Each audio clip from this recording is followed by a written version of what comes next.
What's up, everybody? It's Sugar Erica from the Classic Climb blog. I don't know when you're going to see this. I hope you see this soon. I am enjoying my winter solstice. I had to get some sun like a cat. You just sit in the car, get a little sun on your face, and it just inspires me. Why? Because I'm already in motion. I'm in action. Now, I want to make sure you don't confuse the law of action and the law of compensation. Even more so the law of correspondence. Okay. Now, I'm going to break down what those are, but here's usually what I hear. Oh, my mama, my daddy, my whoever, they help everybody. They're always doing something. They're always helping the church, helping this and that. And, they never made any money. That's not what the law of action or the law of compensation even dictates. Law of compensation is reaping and sowing. We've turned it, because we're Americans and we're very deep into capitalism. I did something, I get paid. I did something, I get paid. I did something, I get paid. No. That's the law of action. But let me get into it. The law of compensation is reaping and sowing. Okay. If you did something, genuine effort, kids, family, the elderly, I cannot tell you how many people I know who were blessed to take care of their parents in their late ages, and they would say, no one's paying me for this, it's costing me all this money, but they reaped and sowed the true benefit of what? Spending time with their parent, honoring their parent. People always gave them opportunities and different things. I have a friend whose parent died after they watched him take care of his parents for the last 2 years, and they have compensated him with opportunity. Now, what do I mean? There was a job they had, and they said, man, you came to my mind. I knew you needed something to do. You were ready to work. Because why? His parent had just died. So they knew he had this freed up time. And yes, he was dealing with grief. Even if, let's say, you work as a daycare person, you work with children, you're a teacher. A lot of times teachers will tell you, that years later, some student will see them and be like, oh my God, you changed my life. Oh my God, you made me become a teacher. Oh my God, you left this impression on me. And that's really their compensation. It's not that teachers should make $100,000 because they're leaving all these impressions on all these children's lives. The compensation is what they reap, they sow. I have a teacher to this day. I have about 4 of them that were really bad teachers. And every time I make sure, wherever I can, I tell people, yeah, that was a terrible teacher. People are like, you know her too? I do too. And that person's legacy and their compensation is that they've sowed a bad legacy. Okay. And also her own children were very horrible to her. They were like beating her up. It's crazy. But I was like, reaping and sowing, she's reaping what she sowed at the school, at her personal life. Right? Because even then, that's the law of correspondence as well.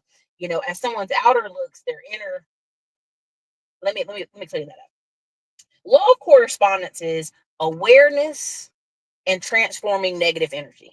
But essentially, as your outer world looks, your inner world looks. So this is why sometimes when we see people, and this is a problem because Americans get this confused, but also other people, if somebody looks good, everything should be all good. No, that's not true. That's the craziest part. A lot of times we see people, they look good, so everything should be all good, right? Are y'all understand what I'm saying? Put a 1 in the comments if you can. If you don't understand it, I can go further. But most of what people think when they think of law of correspondence, I see a man, he's working a great job, he's making great money, he's tall, he's fit. That's a great person. Well, you may meet that person and they are horrible. They're a horrible person. They treat their family terrible. They cheat all the time. They're a horrible person. But what happens is in our minds, because of how we're raised in this country, is the way someone looks on the outside is what should equal on the inside. Right? I remember this guy saying, I don't care if a girl has a heart of gold. I want her to be a hot model or something to that effect. And I started laughing because I was like, those don't correspond. If you're focusing on that she has a heart of gold, that is her character trait. That is the most important part. You may want to have I'm trying to think of somebody super hot.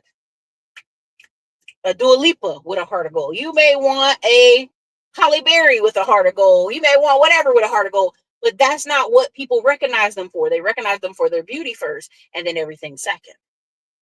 I don't want to lose y'all, but I know people get lost in that. Because they'll be like, I know a good looking woman, she's sweet. Listen, she's sweet to you. She might not be sweet to the world.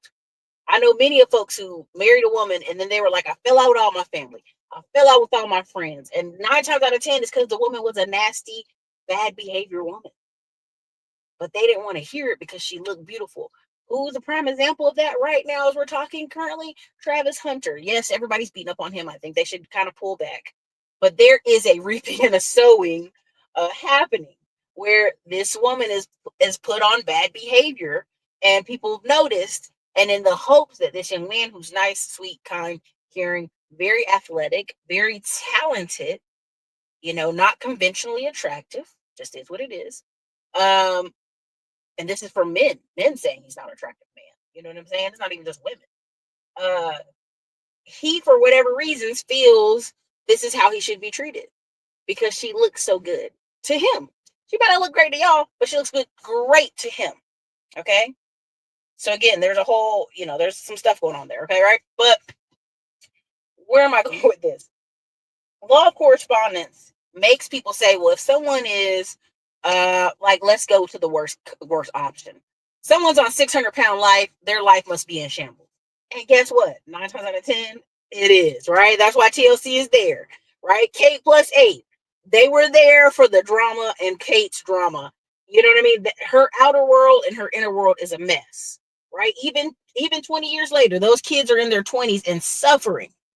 Right? Like half of them are not speaking to each other. The other half are, don't even speak to the father. I mean, it's weird. It's weird. But her inner world was nasty and so was her outer world. So what you saw was a mess. So even if you gave her more money, you gave her more attention, you gave her more time, it never improved the overall pleasantry that she displayed. She didn't display a very pleasant person. Right? But to John at the time, she was the most beautiful little white woman he ever met and he wanted to be with her. Right? So again, all this stuff adds up. The law of action. A lot of times people think, well, Erica, I'm so busy at work. I'm busy with the kids. It's almost people are running a busy contest. Like, look how busy I am. And you're not married, so you don't know, or you don't have kids, so you don't know, or you don't have a dog, so you don't know. People love doing this comparison of, Erica, I've got to run home. Why do you have to run home? Well, I have my dog. I have to let my dog out. Like all these crazy things when the dog could have been outside all day. But we don't want, let's just go there. The dog could have been outside all day and kept it moving. So there is this kind of law of action, right?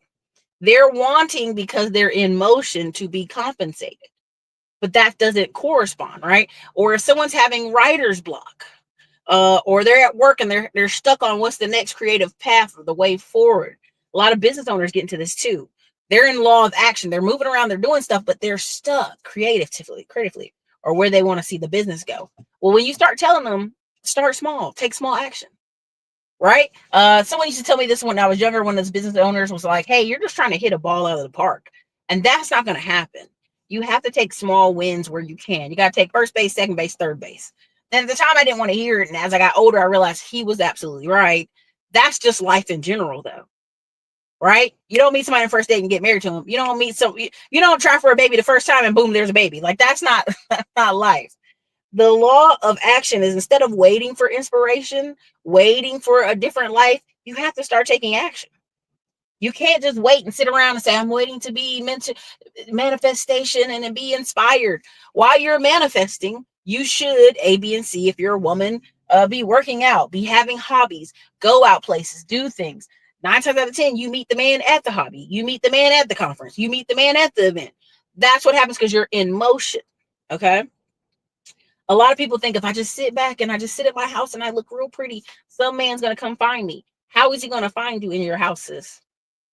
Even when I hear these men on the internet say, I don't want no woman who's out of her house every weekend. That's crazy. But in what context? Because where would you find this woman if she's in her house every weekend? It's literally the law of opposites. What they're saying doesn't even make sense, so much so that that man is in a state of confusion. You should know not even to deal with that man. We're like, I want a woman that's not in the house, out the house every weekend. She could be going to church every Sunday. That's out of the house.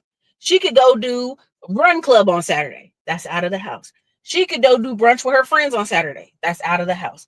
She could go, and I don't mean sloppy drunk brunch. I just mean meet your friends on Saturday, check up with how their life is doing on the weekends, brunch. She could be going to baby showers on the weekends, right?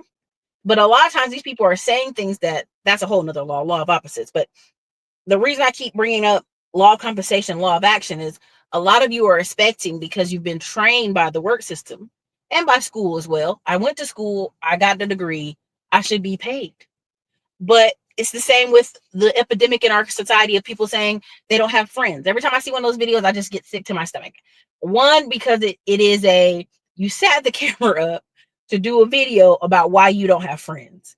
The first problem with that is, did you do a self-reflection? Did you take the phone and look for events to go to?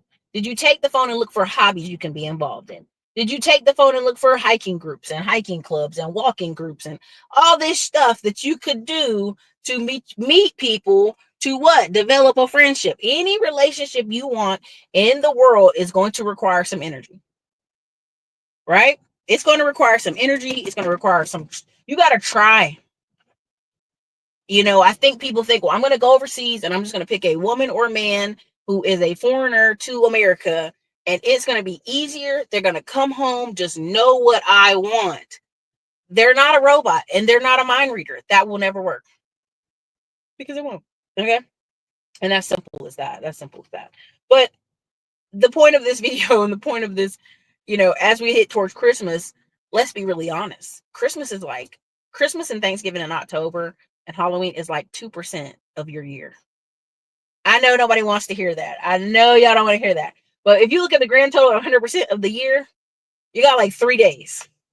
Now, what people have done is stretched it out, right? It's the holiday, it's December month, right? So all month they're doing something December to get you into the Christmas spirit. Okay. November, they're doing stuff all month in November to get you into the holidays, festivities that you're going to see your family in Thanksgiving for November for Thanksgiving. Okay, October, what are they doing? The 30 days of Halloween, the 30 days of horror, the 30 days of spooky, whatever, right? They're building you up to a whole month of this activity when really it's just one day, right?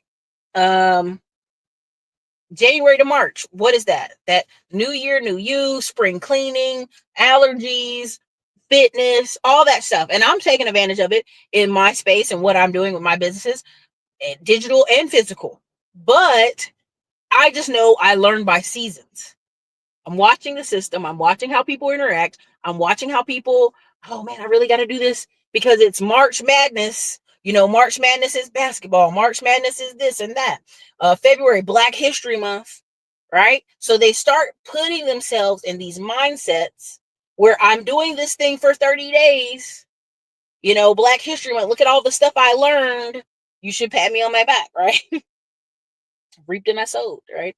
But you also need to be aware and transmute negative energy. Like, again, a lot of these people saying they're going no contact with their parents.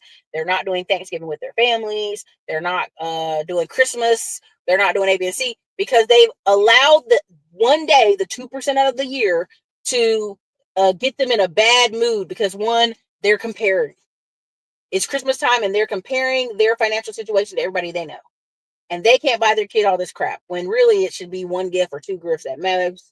It's really about the holiday spirit, the gratitude, being grateful that you have a family, you have kids. That's why you have all these adults saying, I'm just sitting here by myself. I'm divorced. And it's like, all right, bro, like you're divorced. Now you should spend the rest of this month connecting with others, asking others, inviting others to your house, inviting or seeing if people invite you over. This is where people really develop, unfortunately, these seasonal depressions and these issues because they refuse to, simply plan, right? So again, law of action, you're wanting inspiration, you're wanting something to come on you. Oh, I'm just going to manifest an ideal. And really, truthfully, for me and many people I know, once we started working at jobs we didn't like, it clears the path for what we did want to do. When we started eating foods we didn't like, we knew what foods we wanted to eat, right? When we started exercising in certain ways, we knew what exercise we didn't want to do, right? All these things come from law of action. You taking small steps opens the door of creativity. Every time you hear a story on Shark Tank or any of these TV shows where the person started doing something, taking action, that's when the answer appeared. Okay? So don't be waiting. Law of consequence, again, correspondence, again, just because something looks good to you isn't mean it's good for you. That's a big thing I love telling y'all. Just because some woman or man looks good to you doesn't mean it's good for you. That's just our natural inclination to think something looks nice, so therefore I must A, B, and C, right? And the law of compensation, again, reaping and sowing, it may not always be financial. It may be just personal. It may just be the joy on your spouse's face, the people around your face, reaping and sowing. So that's what I had for y'all. Hopefully you see this after Christmas, before New Year's, whatever. But this is your girl Erica, Classic Climb Blog. I hope to talk with many more of you in the coming days as we have some New Year's training for Digital Liberty Warriors group and the Middleman to Millions group. You should be running and excited for the new year. You should have great, beautiful plans for your life. It's your girl Erica. Later. You've probably been seeing these commercials for Middleman to Millions course. What is Middleman to Millions? We're teaching so many people how to have service businesses. The upcoming year, one of the fastest growing businesses you will see are service businesses and digital businesses. Why is that? Because so many things need repairs, need maintenance, and guess what? We have a shortage of men and also women who can do things. Listen, I'm not the best with a hammer, but I know I can gather a crew of people to get things done, and that's what I've done with 2 of my service businesses. And that's what I'll be teaching if you check us out in the Middleman to Millions course. And look forward to us on the road with Digital Liberty Tour 2024. It's Erica Williams.